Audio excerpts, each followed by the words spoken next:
dun sa mga nilagyan natin ng to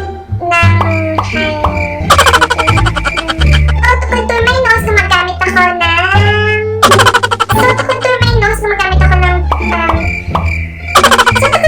gumagamit ako ng mag-eyeshadow na tayo. Pero bago yan, isa-set mo na.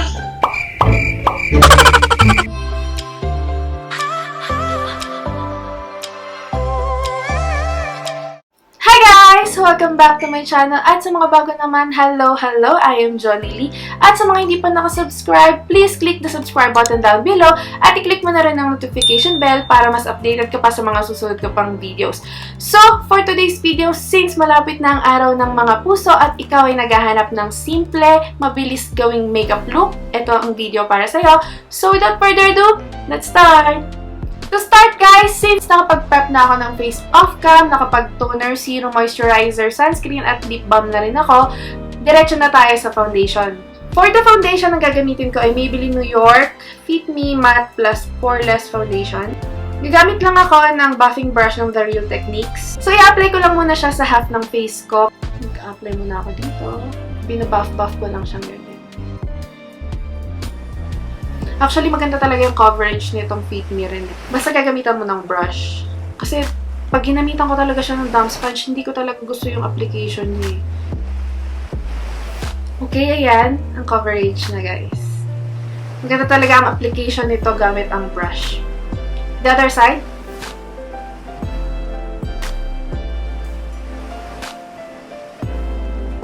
So, yan guys. After ko siyang i-apply gamit ang brush, gagamit naman ako ng damp sponge para make sure natin na smooth talaga yung application ng foundation. Very light lang. Make sure na walang brush streak dyan or anything. So, after the foundation, concealer naman. For the concealer, ang gamit ko ay Maybelline New York Instant Age Rewind Concealer. I-apply ko lang siya sa may under eye area, sa my forehead, sa my nose bridge, ito, sa my cheek. Then, using yung damp sponge na ginamit ko kanina, siya rin yung ipang-blend ko. Unahin ko sa may under eye area.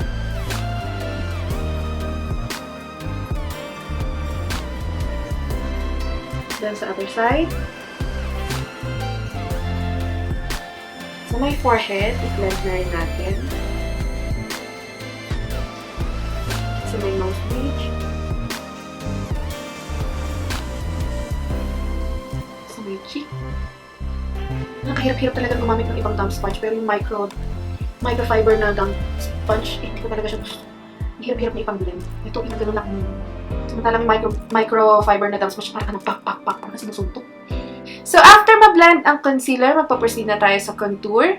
For the contour, ang gagamitin ko ay Essence Contouring Duo Palette. Gamit lang ako ng ganitong contour brush. So, may cheek area muna tayo. Ayan. Okay. Pag i-blend nyo siya, huwag pababa, pataas. Okay? Like this. My forehead. Gamit same brush. So, my jawline. Pag nasa may jawline naman kayo, hindi siya pataas. Pababa naman.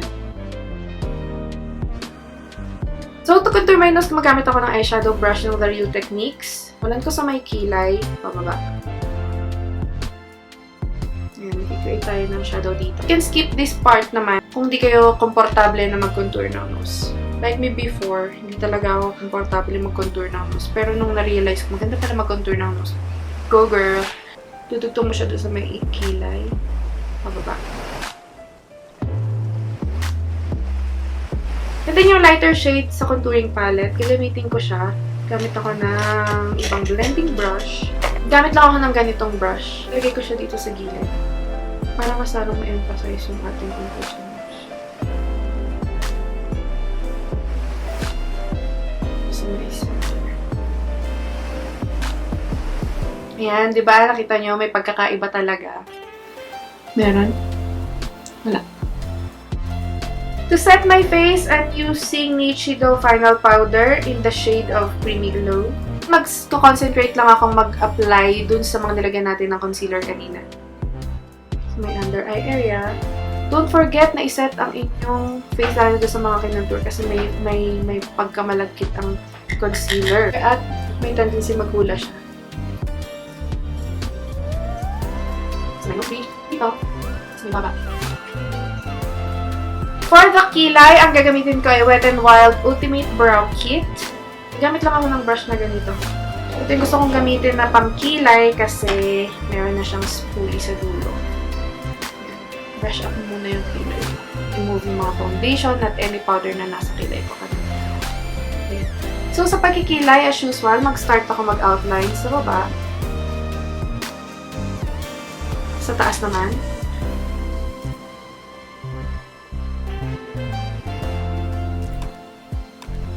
And then, i-fill in ko na yung loob. Powder itong ginagamit ko ngayon, guys.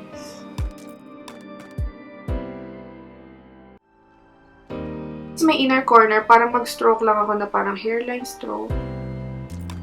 Ayan. To clean up my brows, ang gagamitin ko ay LA Girl Pro Conceal. Gamit lang ako ng manipis na concealer brush na ganito.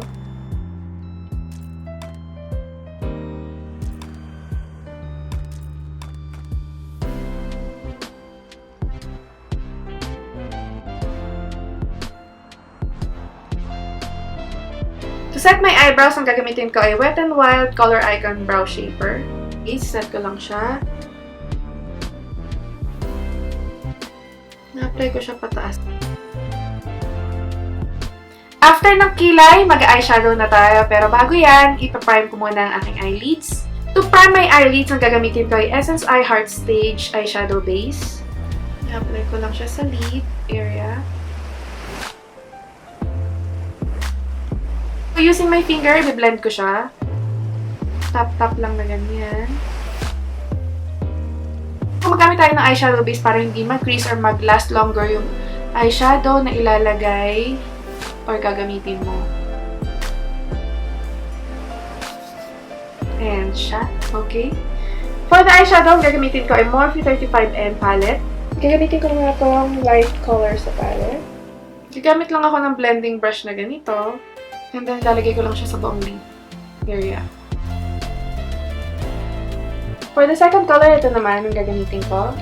Same eyeshadow brush ang gagamitin ko. And then, ilalagay ko lang siya dito sa may outer V at sa crease. And then, sa may under eye, gagamit lang ako ng mas maliit na brush. Gagamit ako ng dome brush. Make sure na i-connect nyo siya doon sa eyeshadow nyo sa taas. For the Titan, gagamit ako ng Maybelline New York Haute Colossal Gel Eye Pencil na black.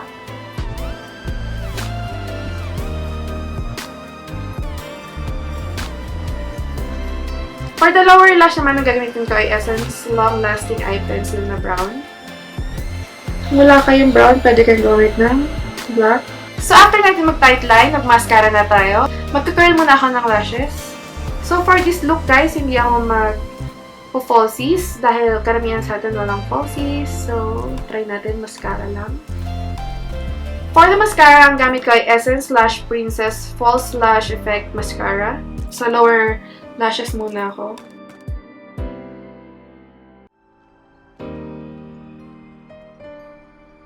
Then sa taas.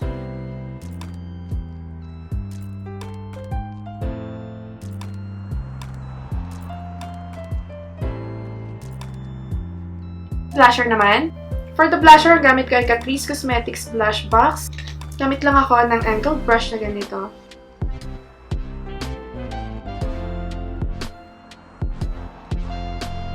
For the lips, ang gamit ko ay LA Girl Matte Lipstick in the shade of Snuggle. Ayan yung kulay niya.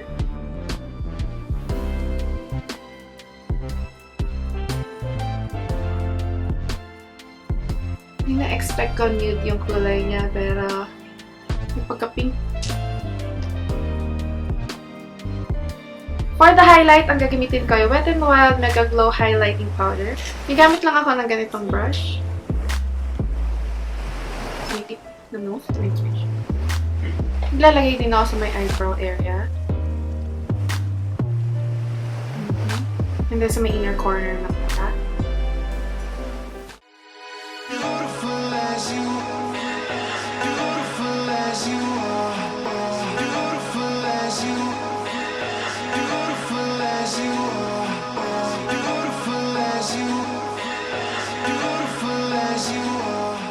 So guys, ito na ang kinalabasan ng ating makeup look for today. Sana nagustuhan nyo, and if you like it, please don't forget to give a thumbs up and please subscribe to my channel. Huwag mo na rin kalimutang i-click ang notification bell para mas updated ka sa mga susunod ko pang videos. Thank you again for watching. See you on my next one. Bye!